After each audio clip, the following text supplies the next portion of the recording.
श्री गुरुवे नमः। श्राद्धा सरसविहारिणे नमः। श्री शुक श्याम चरणदासो जयति। श्री सरस निकुंज पीठाधीश्वर आचार्य श्री श्री अलबेली माधुरी शरण जी महाराज जी के श्री चरण कमलों में दंडवत प्रणाम। जय जय श्री राधे श्याम। जय जय श्री राधे। श्री कृष्ण जन्माष्टमी की सभी वैष्णव भक्तों को बहुत बहुत बधाई। आज जन्माष्टमी के अवसर पर प्रस्तुत है डॉक्टर अवध बिहारी लाल कपूर द्वारा रचित ग्रंथ नव भक्तमाल के राजस्थान के भक्त भाग 1 से श्री पीपा जी का चरित्र। श्री पीपा जी गागरौनगढ़। सूर, सती और संत, इन तीनों के लिए राजस्थान की पावन भूमि प्रसिद्ध रही है, पर भक्ति महारानी का यहाँ जितना व्यापक प्रभाव रहा उतना शायद पृथ्वी के किसी देश या प्रांत में नहीं रहा। भक्ति मंदाकिनी यहाँ अबाध गति से बहती हुई केवल झोंपड़ी झोंपड़ी को ही नहीं, राजमहलों तक को प्लावित करती रही है। यहाँ के अनेक राजा रानी भारत के आध्यात्मिक आकाश पर भक्ति के देदीप्यमान नक्षत्रों की तरह छाए रहे हैं। गागरौनगढ़ नरेश पीपा जी की भी भक्ति के ऐसे ही देदीप्यमान नक्षत्र थे। गागरौनगढ़ राजस्थान में कोटा बूंदी के निकट एक नगर है। इसके राजा श्री कड़वाराव चौहान देवी के बड़े भक्त थे। सन 1416 विक्रम चैत्र पूर्णिमा के दिन उन्हें देवी के आशीर्वाद से पुत्र रत्न प्राप्त हुआ। पुत्र का नाम रखा पीपा प्रताप। पीपा जी भी पिता की तरह देवी के बड़े भक्त थे। देवी की कृपा से उनके राज्य में अकाल या महामारी का प्रकोप कभी नहीं हुआ। जब भी किसी शत्रु ने उनके राज्य पर आक्रमण किया वो परास्त हुआ। रिद्धि सिद्धियों से उनका भंडार सदा भरा रहा। प्रियादास जी ने भक्तमाल को अपनी टीका में उनके चरित्र का बड़े विस्तार से वर्णन किया है। एक दिन गागरौन में वैष्णव साधुओं की एक जमात आई। पीपा जी ने उन्हें भोजन के लिए प्रचुर सामग्री भेजी। संतों ने राजा के सत्कार से संतुष्ट हो भगवान से प्रार्थना की। भगवान राजा है तो बड़ा संत सेवी, पर देवी भक्त है, इस पर ऐसी कृपा करें जिससे आपकी ओर उन्मुख हो। संतों की प्रार्थना भगवान ने सुन ली। राजा का मन अपनी ओर फेरने के लिए, उसे शाक्त से वैष्णव बना देने के लिए उन्होंने एक लीला रची। रात्रि में राजा ने स्वप्न में एक विकराल प्रेत देखा। प्रेत ने उन्हें उठाकर ऐसा पटका कि शरीर चूर चूर हो गया। वे बहुत भयभीत हुए। नींद टूट जाने पर भी भय और अशांति बनी रही। तब उन्होंने देवी का ध्यान किया और प्रार्थना की, हे जगत जननी, संसार के माया जाल से, स्वप्न और जागृत के सभी प्रकार के भय और क्लेशों से मुझे सदा के लिए मुक्त कर दो। संसार कितना खोखला है और राजा होते हुए भी मेरी कितनी सामर्थ्य है, ये मैंने कल रात के स्वप्न से समझ लिया। अब मुझे संसार बंधन से और इसके माइक हर्ष शोक आदि से मुक्त कर दो। देवी ने कहा, वत्स, मैं तुम्हें संसार के भोग विलास दे सकती हूँ, शत्रु पर विजय करा सकती हूँ और सांसारिक जो भी वस्तु मांगो दे सकती हूँ, पर संसार से मुक्ति मेरे अधिकार की बात नहीं, इसे तो श्रीहरि ही दे सकते हैं। पीपा जी ने पूछा, श्रीहरि कैसे मिले? देवी ने कहा, श्रीहरि बिना गुरु शरणागति के नहीं मिलते। इस समय जगत गुरु श्री रामानंदाचार्य काशी में विराज रहे हैं। वे सतगुरु हैं। उनकी शरण ग्रहण करो तो अवश्य श्रीहरि की प्राप्ति का तुम्हारा मार्ग प्रशस्त होगा। हरि मिल गए तो मुक्ति तो अपने आप हाथ जोड़े तुम्हारे पीछे खड़ी रहेगी ही। सुनते ही राजा को चैन कहाँ। वे बिना किसी से कुछ कहे, बिना राजकाज की व्यवस्था किए उसी समय काशी के लिए चल पड़े। मंत्रियों ने आग्रह करते हुए कहा, महाराज थोड़ा रुके, मुहूर्त निकलवा कर कुछ सैन्य सामंतों को साथ लेकर राजसी मर्यादा के साथ पधारें। पर राजा ने एक न सुनी। फिर भी मुख्यमंत्री कुछ हाथी, घोड़े, पालकी, सैनिक और सामान लेकर उनके साथ हो लिए। द्रुत गति से चलते हुए वे काशी पहुँचे। गंगा में स्नान कर पवित्र हो रामानंदाचार्य के मठ पहुँचे। द्वार पर खड़े द्वारपालों ने रोक कर परिचय पूछा और आचार्य को जाकर सूचित किया। आचार्य देव ने कहा, कह दो हम राजाओं से नहीं मिलते। द्वारपाल ने जैसे ही आकर पीपा जी से कहा, वे आनंद से उछल पड़े। आहा आचार्य देव, आपकी ऐसी कृपा! दर्शन देने के पूर्व ही मुक्ति की प्रक्रिया आरंभ कर दी। उन्होंने आचार्य देव का मनोभाव जान उसी समय हाथी, घोड़े काशी नरेश को भेज दिए, बाकी सामान गरीबों में बांट दिया। सैन्य सामंतों को समझा बुझा कर वापस भेज दिया। स्वयं केवल एक धोती पहने कंगाल के रूप में मठ के द्वार पर जा खड़े हुए। द्वारपाल से विनयपूर्वक कहा, भैया द्वारपाल, आचार्य देव से निवेदन करने की कृपा करो कि पीपा भिखारी आया है, चरण दर्शन की भिक्षा मांग रहा है। द्वारपाल ने जाकर इस जब कहा, आचार्य देव प्रसन्न हुए, पर उन्होंने कहा, पीपा से कह दो आचार्य देव की आज्ञा है, कुएं में कूद पड़ो। साथ ही उन्होंने अपने कुछ सेवकों को समझाकर कुएं पर भेज दिया। द्वारपाल ने जब पीपा जी को आचार्य देव की आज्ञा से अवगत कराया, उन्होंने मन ही मन कहा, आहा, मुक्ति का दूसरा सोपान, देह बंधन से भी मुक्ति। वे आनंद उल्लसित हो कुएं की ओर भागे, पर आचार्य देव के सेवकों ने उन्हें कुएं में कूदने से रोक लिया और कहा, पीपा जी, आपकी परीक्षा पूरी हुई, आचार्य देव आपको बुला रहे हैं, शीघ्र पधारें। पीपा जी ने जैसे ही जाकर आचार्य श्री स्वामी रामानंद जी को दंडवत की, उन्होंने उन्हें उठाकर हृदय से लगा लिया और कहा, वत्स, मैंने बहुत कठिन परीक्षा ली, पर इसलिए नहीं कि सचमुच तुम्हारी परीक्षा लेना चाहता था। मैं तो तुम्हारे संबंध में सब कुछ जानता ही था, पर जगत को दिखाना चाहता था कि त्याग, वैराग्य और गुरु भक्ति किसे कहते हैं। इसलिए मैंने परीक्षा लेने का अभिनय किया। तुम परीक्षा में उत्तीर्ण हुए, तुम्हारा अभिनय नहीं, वास्तविक आत्मसमर्पण था। मैंने तुम्हें अंगीकार किया। मुझे तुम्हारे द्वारा बहुत सा भगवत कार्य कराना है। रामानंद जी ने पीपा जी को दीक्षा देकर कहा, अब तुम गागरौन लौट जाओ, राज कार्य संभालो और साधु सेवा करो। जब तुम्हें साधु सेवा करते हुए 1 वर्ष हो जाएगा और मैं जान लूँगा कि तुम्हें साधु सेवा में रस आने लगा है, तब मैं जमात लेकर तुम्हारे पास आऊँगा। पीपा जी की इच्छा घर लौटने की नहीं थी। वे गुरुदेव के सानिध्य में रहकर उनकी सेवा करना चाहते थे, पर गुरुदेव की आज्ञा शिरोधार्य कर घर लौट गए। उनके आज्ञानुसार उस तन, मन और धन से साधु सेवा से प्रसन्न हो कबीर और रैदास आदि अपने 40 शिष्यों को साथ ले गागरौनगढ़ की ओर चल पड़े। गागरौन के निकट पहुँचे ही थे कि पीपा जी उनके शुभ आगमन का समाचार पाकर भागे आए। उनका यथोचित अभिवादन, स्तुति और स्वागत सत्कार कर स्वयं उनकी पालकी में लगकर उन्हें राजधानी ले आए। राजधानी में आनंद समुद्र उमड़ पड़ा। पीपा जी ने गुरुदेव और उनके साथ आए भक्तों की जैसी सेवा की, उससे प्रसन्न हो रामानंद जी ने पीपा जी से कहा, अब तुम इसी प्रकार साधु संत की सेवा करते हुए घर पर रहो या विरक्त वेश धारण कर वन में रहो, तुम्हारे लिए दोनों समान हैं। पीपा जी ने कहा, गुरुदेव, मुझे अब आज्ञा दें कि मैं सब कुछ छोड़कर आपके चरणों में रहूं। मुझे अब आपकी चरण सेवा छोड़ और कुछ भी अच्छा नहीं लगता। गुरुदेव ने उनकी प्रार्थना स्वीकार की। पीपा जी अपने भाई कल्याण राव के पुत्र भोजराव को गद्दी पर बैठाकर स्वयं गुरुदेव के साथ चलने को तैयार हो गए। उनकी 20 रानियां भी उनके साथ चलने को तैयार हुईं। उन्होंने बहुत समझाया कि वो कंटकाकीर्ण पथ उनके लिए नहीं है, पर वे न मानी। तब उन्होंने कहा, अच्छा, यदि तुम्हारा पूर्ण वैराग्यमय जीवन धारण करने का दृढ़ निश्चय है तो गहने कपड़े सब उतार दो और कंबल के टुकड़ों की अल्फी गले में डालकर पहन लो।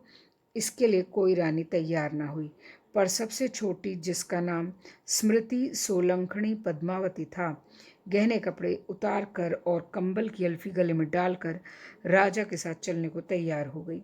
राजा ने उसे समझाते हुए कहा, तुम रूपवती हो और तुम्हारी छोटी अवस्था है। तुम मेरे साथ निर्जन स्थानों में रहोगी तो तुम्हें लुटेरे बदमाशों का सामना करना पड़ेगा। मैं तुम्हारी रक्षा न कर सकूंगा। रानी ने कहा, मुझे उसकी चिंता नहीं, रक्षा प्रभु करेंगे, ऐसा मेरा दृढ़ विश्वास है। पर राजा किसी प्रकार भी उसे अपने साथ ले जाना नहीं चाह रहे थे, इसलिए उसकी और भी कठिन परीक्षा लेने को हुए। तब रामानंद जी ने निषेध करते हुए कहा, इसकी परीक्षा होली, ये आपके साथ रहने योग्य है, इसके कारण आपके भजन में कोई विघ्न नहीं होगा। आप निश्चिंत रहें, ये आपके साथ उसी प्रकार जाएगी जिस प्रकार राम के साथ सीता वन को गई थी, इसलिए इसका नाम सीता होगा। राजा की अनिच्छा पूर्वक गुरु आज्ञा राजा को माननी पड़ी। दूसरी रानियों ने राजा को रोकने का एक और उपाय किया। उन्होंने एक वयोवृद्ध शास्त्रज्ञ ब्राह्मण को बुलाया, उसे बहुत सावधान देकर कहा, आप किसी प्रकार राजा को ये समझा कर रोक लें कि उनका गृह त्याग करना शास्त्र विरुद्ध और अनिष्टकारक होगा। लोभी ब्राह्मण ने उन्हें वचन दिया कि वह जिस प्रकार भी हो राजा को रोक अवश्य लेगा। उसने जाकर उनसे कहा, राजन, अभी आपकी आयु गृह त्याग करने को नहीं है। आपको गृहस्थी में रहकर पहले गृहस्थ का धर्म पालन करना चाहिए, पुत्र उत्पन्न कर पितृ ऋण से उऋण होना चाहिए, तब अवस्था आने पर पत्नी से अनुमति ले, गृह त्यागना चाहिए। बिना पितृ ऋण से उऋण हुए, बिना पत्नियों से अनुमति लिए गृह त्याग करना शास्त्र के अनुसार अधर्म है, इसका परिणाम नरक है। राजा ने कहा, पंडित जी, मैं तो केवल ये जानता हूँ कि भगवत शरणागत जीव सभी ऋणों से उऋण हो जाता है और गुरु आज्ञा पालन करने से बड़ा कोई धर्म नहीं है। बहुत तर्क करने और समझाने बुझाने पर भी राजा को अपने निश्चय पर अटल देखा। तब ब्राह्मण ने कहा, मैं अपने जीते जी आपको अधर्म में प्रवृत्त होने नहीं दूंगा। यदि आपने मेरी न मानी तो मैं विष खाकर प्राण त्याग दूंगा। आपको ब्रह्म हत्या का पाप और लगेगा। इसे भी जब पीपा जी ने अनसुनी कर दी तो ब्राह्मण ने सचमुच विष खाकर प्राण त्याग दिए। रामानंद जी अपने प्रिय शिष्य के भगवत प्राप्ति के मंगलमय पथ पर अग्रसर होते समय यह मंगल होते कब देख सकते थे। उन्होंने जल के छींटे देकर ब्राह्मण को जीवित कर दिया। उन छींटों के प्रताप से ब्राह्मण को प्राणदान ही नहीं मिला, उसे विवेक भी हो गया। उसने आचार्य देव के चरणों में गिरकर क्षमा मांगी और लोभ मोह त्याग कर स्वयं भी भजन में प्रवृत्त हुआ। आज श्री रामानंदाचार्य पीपा जी और सीता सहचरी को अपनी जमात में शामिल कर द्वारकापुरी की ओर चल दिए हैं। पीपा जी के हृदय में आनंद नहीं समा रहा है। देवी ने उनसे कहा था कि गुरुदेव की शरण ग्रहण करने से उनका भगवत प्राप्ति का मार्ग प्रशस्त होगा। अब गुरुदेव ने उनकी भगवत प्राप्ति का मार्ग प्रशस्त ही नहीं कर दिया है, वे स्वयं उन्हें उस मार्ग पर लिए जा रहे हैं। द्वारिका जाकर उन्हें शंख चक्र गदाधारी द्वारिकाधीश भगवान कृष्ण के दर्शन होंगे, ऐसा उन्हें दृढ़ विश्वास है। द्वारिकाधीश का स्मरण करते, उनका नाम उच्चारण करते करते वे द्वारिका के पथ पर चले जा रहे हैं। उनके अंग अंग में पुलक है, नेत्रों में जल है, हृदय में भाव समुद्र की उथल पुथल है। चले जा रहे हैं भाव में डगमग करते। सीता देवी भी चली जा रही हैं उनके पीछे पीछे, उनका अनुसरण करते। उनकी भी वही दशा है जो पति की है। उनका हृदय भी प्रेम से परिपूर्ण है, प्रेमाश्रु रोके नहीं रुक रहे हैं। दोनों की वेशभूषा, दोनों के अश्रुसिक्त नेत्र और खोया खोया सा भाव देख कौन कहेगा ये राजा रानी है। आहा, ऐसे राजा रानी पर युग युग के कोटि कोटि राजा रानी न्यौछावन हैं। द्वारिका पहुंचकर सब लोगों ने गोमती संगम में स्नान किया। द्वारकाधीश के दर्शन कर सब आनंदित हुए, पर पीपा जी की प्यास उस दर्शन से न बुझी, वो और भी अधिक बढ़ गई। साक्षात दर्शन बिना उनकी दशा वही हो गई जो श्वास बिना जीव की होती है। उन्हें एक क्षण का भी कल नहीं, प्राण अब जाएं अब जाएं। ऐसी दशा में रामानंद जी पीपा जी को कुछ दिन वहाँ रोक कर भजन करने का आदेश दे स्वयं जमात को लेकर अन्यत्र चले गए। पीपा जी उन्मादग्रस्त की सी अवस्था में एक दिन द्वारकाधीश के मंदिर में रो रोकर द्वारकाधीश के प्रति आक्षेप भरे शब्दों में कह रहे थे, प्रभु तुमने मेरा राजपाट छुड़वाया, पथ का भिखारी बना द्वारिका बुलाया, मेरे हृदय में बैठ बैठ पग पग पर मुझे आश्वस्त किया कि मुझे दर्शन देकर अपनी सेवा में अंगीकार करोगे, पर मैं जितना तुम्हारे निकट आता गया उतना तुम दूर होते गए। तुमने मेरे साथ छल किया, जिसे मैंने सचमुच अपना जाना था, जिसके लिए घर द्वार बंधु बांधव मान सम्मान लोक लाज आदि सब कुछ त्याग कर यहाँ आया था, वही जब निष्ठुर निकला तो अब मैं क्या करूं? पाषाण से अपना माथा कूटूं, विष खा लूं या समुद्र में कूद पड़ूं? जैसे ही उन्होंने कहा समुद्र में कूद पड़ूं, उनके स्मृति पटल पर जाग गए किसी के वचन, असली द्वारिका अब धरातल पर कहाँ है, वो तो समुद्र तल में है। बस उसी समय वे भागे गए पागल की तरह और समुद्र में कूद पड़े। सीता देवी ने भी उनका अनुसरण किया। द्वारिका में शोर मच गया। गागरौन के राजा और रानी समुद्र में डूब गए, पर वे डूबे कहाँ, डूब कर दिव्य द्वारिका धाम में पहुंच गए, जहां द्वारिकाधीश और रुक्मिणी उनकी प्रतीक्षा कर रहे थे, उनके दर्शन बिन बेचैन हो रहे थे। उन्होंने उन्हें आया जान सेवकों को भेजा उनकी आगवानी के लिए। सेवक जाकर उन्हें आदर सत्कार के साथ रनवास में ले आए। पीपा जी और सीता जी उन्हें दंडवत प्रणाम करने को हुए। उसी समय श्री कृष्ण ने पीपा जी को और रुक्मिणी जी ने सीता जी को अपनी बाहों में समेट लिया। प्रेम अश्रुओं से दोनों ने दोनों को अभिषिक्त किया। देर तक प्रेमालाप कर रनवास में ही रहने को स्थान दिया। 7 दिन तक पीपा जी और सीता जी ने रनवास में रहे वहाँ के दिव्य वातावरण, आमोद प्रमोद और कृष्ण रुक्मिणी के संग मुक्त सुख का उपभोग किया। 8वें दिन श्री कृष्ण ने पीपा जी से प्रेम से कहा, अब आप भूतल पर स्थित द्वारिका में पधारें तो अच्छा है। मैं आपको भेजना नहीं चाहता था, पर मुझे चिंता इस बात की है कि यदि आप यहाँ रह गए तो भक्ति कलंकित होगी। लोग कहेंगे कि दोनों भक्त डूब मरे, भक्ति का ये परिणाम हुआ। फिर आपके गुरुदेव की इच्छा है आप कुछ दिन जगत में रहकर भक्ति का प्रचार करें। उनकी इच्छा की अवहेलना करने की मुझ में सामर्थ्य नहीं है। उनकी इच्छा मेरी इच्छा है, उसकी पूर्ति करना आपका कर्तव्य है। ये सुन पीपा जी मर्माहत हुए। उनके मुख से बोलना निकला। रुंधे कंठ से टूटे फूटे शब्दों में उन्होंने कहा, प्रभु आप ही बताइए, आपके बिना मैं जीवित कैसे रहूँगा। प्रभु ने कहा, आप चिंता न करें, आप जहाँ भी रहेंगे इच्छा मात्र से मेरे इस स्वरूप के दर्शन कर पाएंगे। पीपा जी क्या करते, प्रभु के आदेश का पालन कर वे उनसे विदा हुए। चलते समय प्रभु ने उन्हें शंख चक्र की मुद्राएं दी और कहा, इन्हें ले जाकर लोगों को इनसे अंकित करना। जो लोग इन मुद्राओं की छाप अपने अंग पर धारण करेंगे वे यम के भय से मुक्त हो जाएंगे।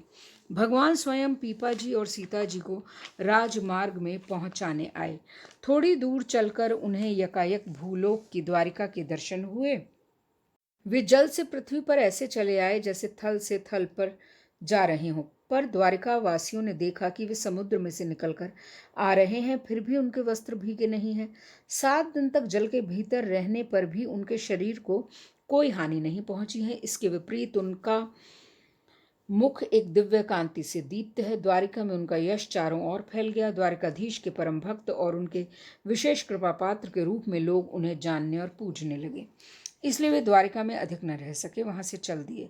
चलते समय भगवान की दी हुई मुद्रा द्वारिकाधीश के पुजारी को सौंपते हुए कहा, इस मुद्रा की छाप जो कोई अपने शरीर पर धारण करेगा वो संसार से मुक्त हो जाएगा। पीपा जी ने प्रभु की आज्ञा से फिर से संसार में प्रवेश कर किस प्रकार भक्ति की महिमा और संत सेवा की महिमा का प्रचार किया, उसकी अगणित कहानियां हैं। हम यहाँ उनमें से कुछ का ही उल्लेख करेंगे। पीपा जी द्वारिका से चले तो छठे पड़ाव में पठान मिल गए। वे सीता देवी को उठा ले गए। ये द्वारिकाधीश को कैसे सहन होता। उन्होंने सिंह के रूप में प्रकट हो पठानों को मारकर उनकी रक्षा की। पीपा जी ने तब सीता जी से कहा, देखो मैंने तुमसे पहले ही कहा था तुम्हारा मेरे साथ चलना ठीक नहीं, बदमाश तुम्हें नहीं छोड़ेंगे। अब तुमने स्वयं देख लिया कि तुम्हारा जीवन और धर्म कितना संकट में है। अब भी कुछ नहीं बिगड़ा है, तुम गागरौन चली जाओ। सीता देवी ने कहा, मैंने भी तो कहा था बदमाशों से प्रभु मेरी रक्षा करेंगे। अब आपने देख लिया उन्होंने कैसे रक्षा की। मेरा विश्वास और भी दृढ़ हो गया। मैं क्यों गागरौन जाऊं। ये सुन पीपा जी प्रसन्न हुए। पीपा जी ने सुना कि धनेरा ग्राम में जहाँ शेषशाही भगवान का मंदिर है और पीपाड़ में साधु सेवी महात्मा चीधड़ जी छोली रहते हैं, उनकी पत्नी भी भक्तिमती है। दोनों के प्राण साधु सेवा में बसते हैं। वे मार्ग बदल कर उस ओर चल दिए, पर उस मार्ग में एक सिंह रहता था जो दूर से ही आदमी की गंध पर भागा आता था और उसे खा जाता था। कुछ लोगों ने उन्हें इस भय से उधर जाने से मना किया, पर पीपा जी को भक्त के दर्शन करने ही थे। सिंह से भी उन्हें क्या डरना था। अभी एक सिंह ने उनकी रक्षा की तो दूसरा खा जाएगा, इसे वे मानने वाले कब थे। क्या उसमें द्वारिकाधीश का अधिष्ठान नहीं होगा। वे निर्भयता पूर्वक उस ओर बढ़ते गए। उनकी गंध पाते ही सिंह दहाड़ता हुआ आया, पर उन्हें देखते ही उनके चरणों में झुक गया। उन्होंने उसके सिर पर हाथ फेरते हुए प्यार से कहा, देखो आज से तुम मेरे शिष्य हुए। हिंसा वृत्ति त्याग दो तो तुम इस योनि से शीघ्र छूट जाओगे। मनुष्य शरीर प्राप्त कर भजन करोगे और भगवान की कृपा लाभ करोगे। सिंह ने शिकार करना छोड़ दिया। कई दिन निराहार रहकर इस योनि को भी छोड़ दिया। पीपा जी शेषशाही भगवान के दर्शन कर चीधड़ जी के घर पहुंचे तो वे और उनकी पत्नी ऐसे आनंदित हुए जैसे स्वयं भगवान ही उनके घर पधारे हों। उन्होंने पीपा जी और सीता जी के बारे में पहले ही सुन रखा था। वे उनके दर्शन के लिए उत्कंठित थे।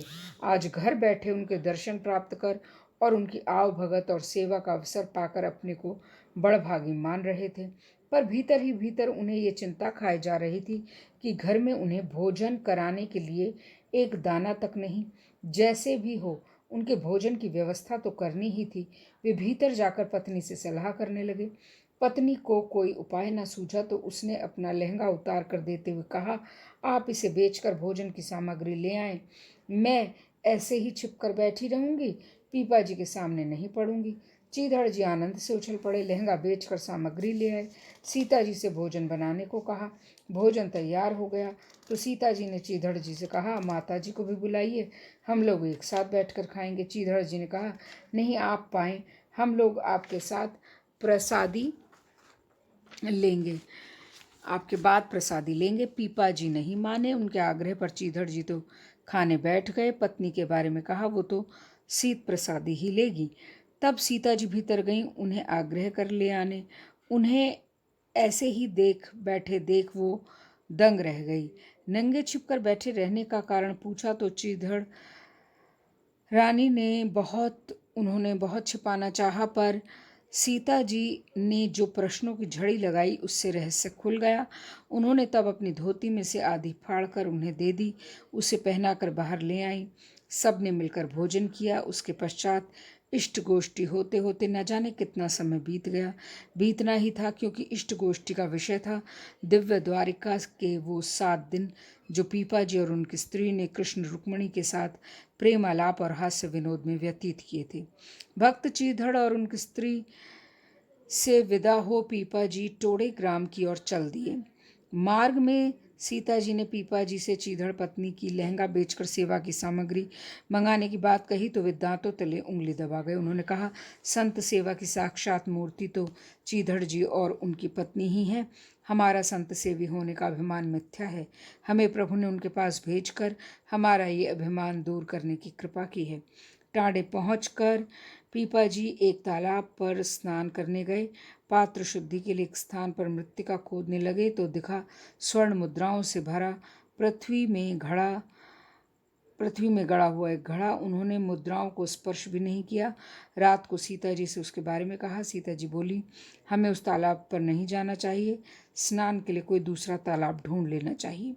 दैवयोग से कुछ चोरों ने बात सुन ली। प्रातः होते ही वे तालाब पर गए।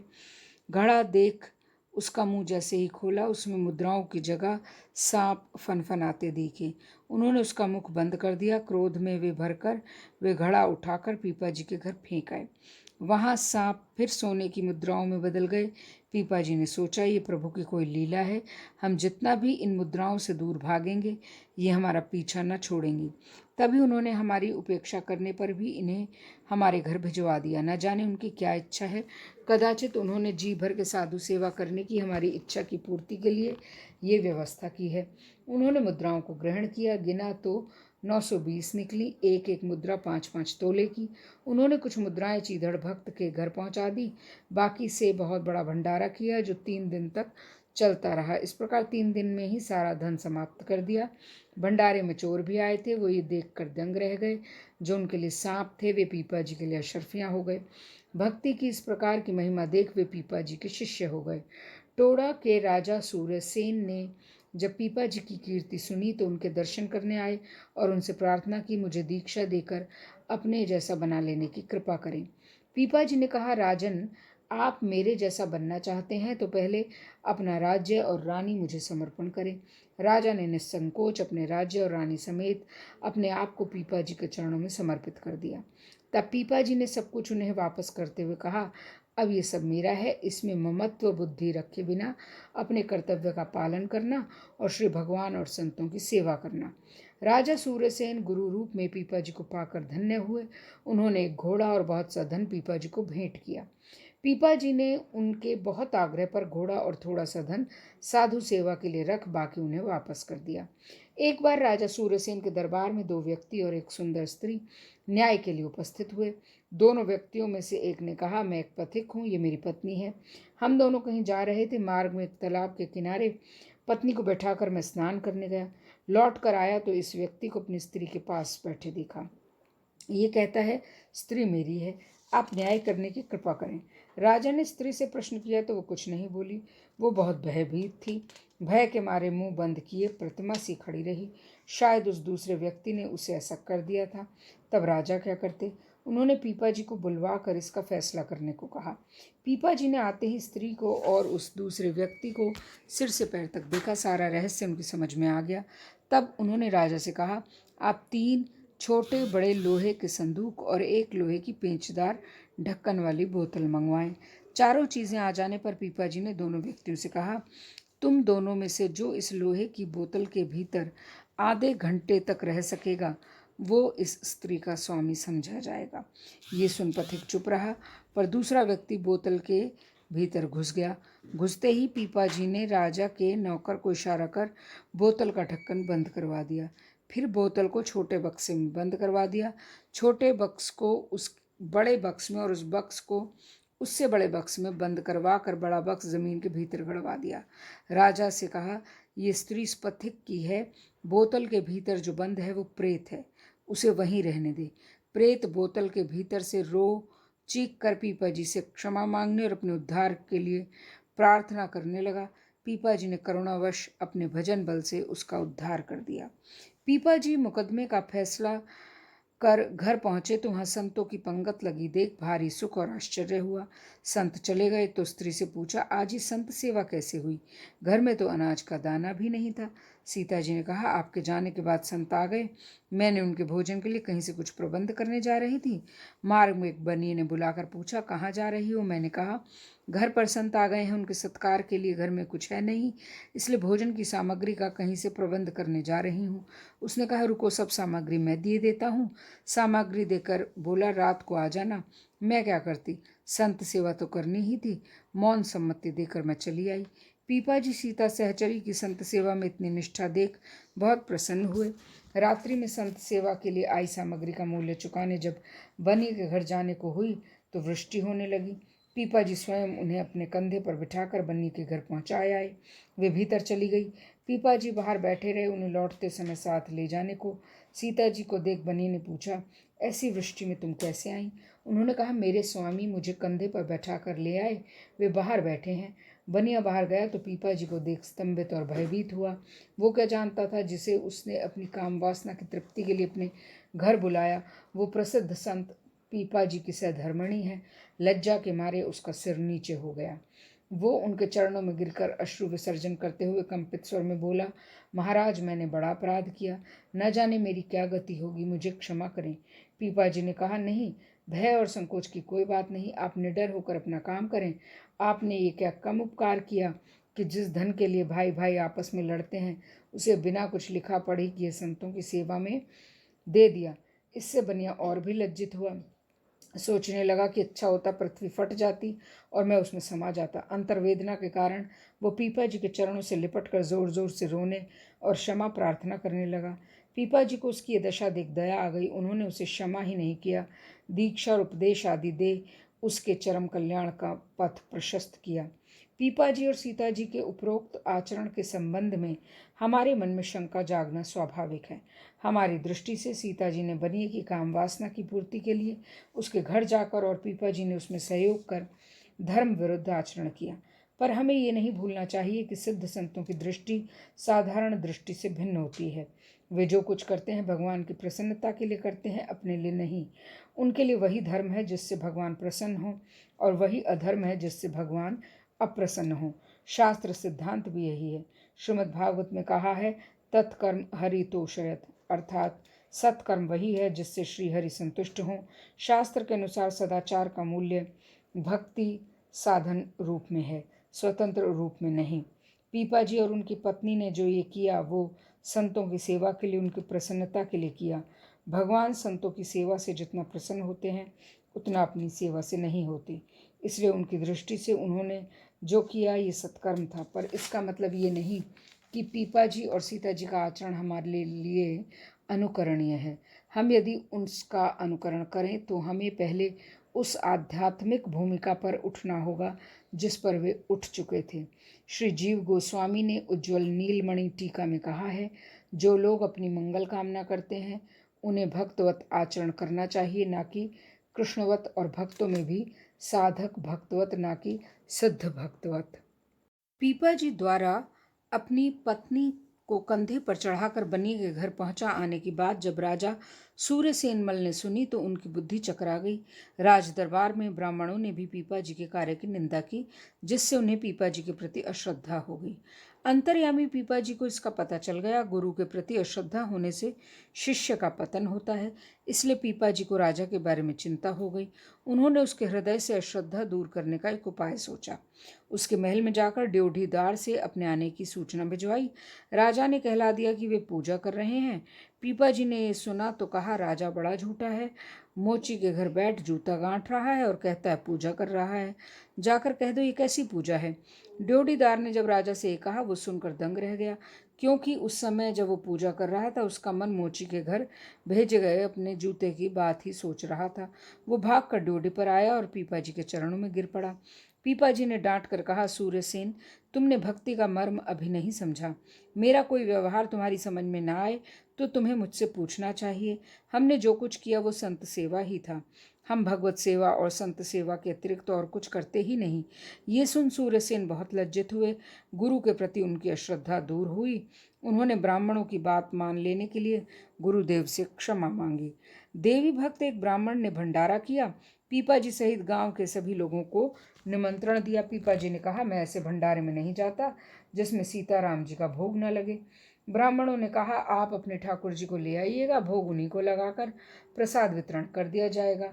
ऐसा ही किया गया। रात्रि में देवी ने ब्राह्मण से स्वप्न में कहा, आज मैं भूखी रही, तुमने सीता माता को भोग लगाया। उनके पार्षदों ने भोग में से मुझे निकाल दिया। उनके तेज के सामने मेरी एक न चली। ब्राह्मण ने सोचा, ऐसी देवी की सेवा से क्या लाभ जो देवी भगवान के पार्षदों तक से डर कर भाग जाती है। वो दूसरों को भगवान तक पहुंचा कैसे सकती है। उसने देवी की पूजा छोड़ दी और पीपा जी से दीक्षा ले शाक्त से वैष्णव हो गए। संतों का हृदय नवनीत के समान कोमल होता है।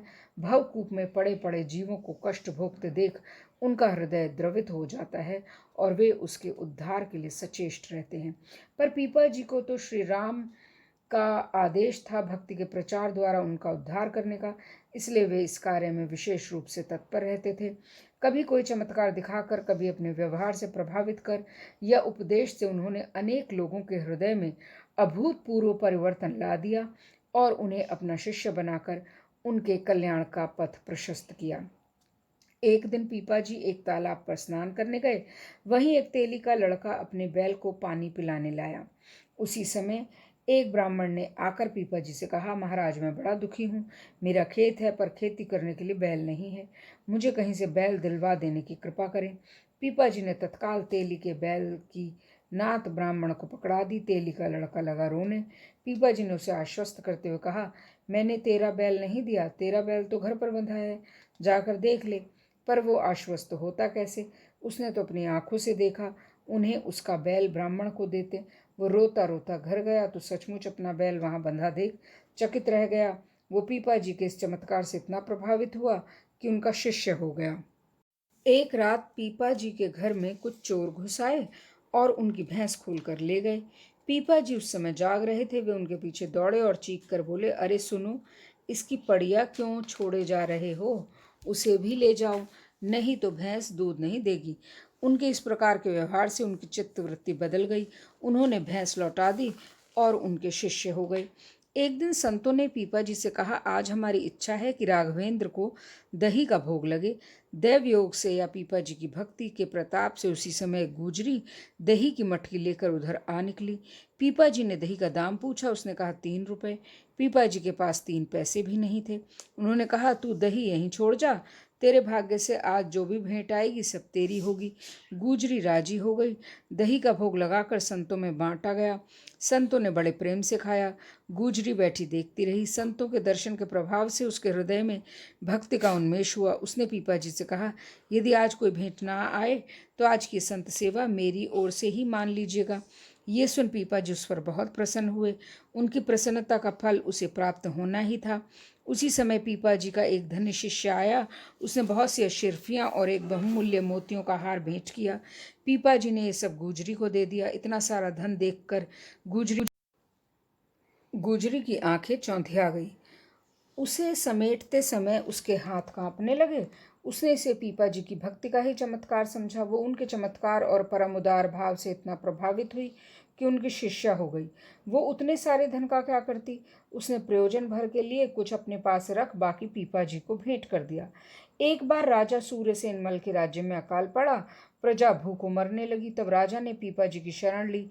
उन्होंने अपनी कुटिया में बैठे बैठे ही प्रजा को सैकड़ों मन अनाज बांटकर दुर्भिक्ष से उनकी रक्षा की। प्रजा के सैकड़ों लोग उनके शिष्य हो गए। एक ब्राह्मण से गोहत्या हो गई।